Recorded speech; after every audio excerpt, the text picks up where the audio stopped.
অক্টোবরে Asian cup বাছাইয়ে হংকংয়ের বিপক্ষে হোম ম্যাচ বাংলাদেশের। এখনো চূড়ান্ত হয়নি ভেন্যু। ঢাকা, সিলেট অথবা চট্টগ্রাম যেখানেই ম্যাচ হোক, প্রস্তুতিতে চ্যালেঞ্জ নিতে হবে বাফুফেকে। জাতীয় স্টেডিয়ামে ঘাস পরিবর্তনে কয়েক মাস লাগবে। এদিকে ড্রেনেজ সিস্টেম আধুনিকায়ন করায় আগস্টে শেষ হবে কমলাপুর স্টেডিয়ামের সংস্কার কাজ। দেশের ফুটবল নিয়ে বেড়েছে উদ্দীপনা। বাংলাদেশের খেলা দেখতে স্টেডিয়ামমুখী হচ্ছেন ভক্তরা। ভুটান ও সিঙ্গাপুর ম্যাচ দেখতে জাতীয় স্টেডিয়ামে ছিল দর্শকদের ঢল।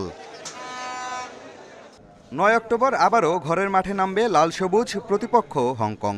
ফুটবল উন্মাদনা দেশজুড়ে ছড়িয়ে দিতে ঢাকার বাইরে ম্যাচ আয়োজন করার চিন্তা করছে বাফুফে। তবে সিলেট ও চট্টগ্রাম স্টেডিয়ামের সংস্কার প্রয়োজন। এদিকে জাতীয় স্টেডিয়ামের ঘাস পরিবর্তন করা হবে, তাতে সময় লাগবে অন্তত মাস তিনেক। অফিসিয়ালভাবে আসলে কোনো ডিক্লারেশন পাইনি।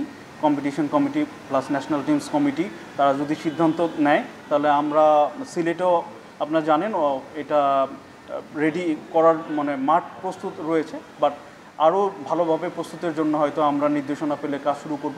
দেশের ফুটবলের হাতে গোনা কয়েকটি ভেন্যুর একটি কমলাপুর স্টেডিয়াম। সংস্কার কাজ চলছে গেল ডিসেম্বর থেকে। 1 মাস পিছিয়ে কাজ শেষ হবে আগস্টে, যেখানে ফিফার বিশেষজ্ঞ দলের দায় দেখছে বাফুফে।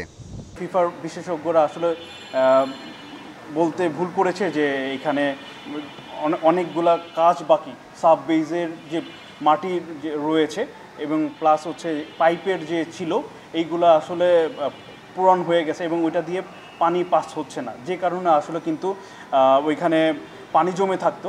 যে সেজন্যই আসলে নতুন করে তারা সাব বেজের কাজ শুরু করেছে এবং যে কারণে আসলে আমাদের আগস্ট মাস নাগাদ শুরু হবে, যেটা আগে ছিল যে জুলাইয়ের শেষ নাগাদ শেষ হবে। ফিফার প্রায় 10 কোটি টাকা অর্থায়নে কমলাপুর স্টেডিয়াম ও বাফুফে সংলগ্ন মাঠে নতুন টার্ফ বসছে। নেদারল্যান্ডস থেকে চট্টগ্রাম বন্দরে আসা টার্ফ শুল্কমুক্ত করেছে বাফুফে। পিয়াস সাহা, ইন্ডিপেন্ডেন্ট নিউজ, ঢাকা।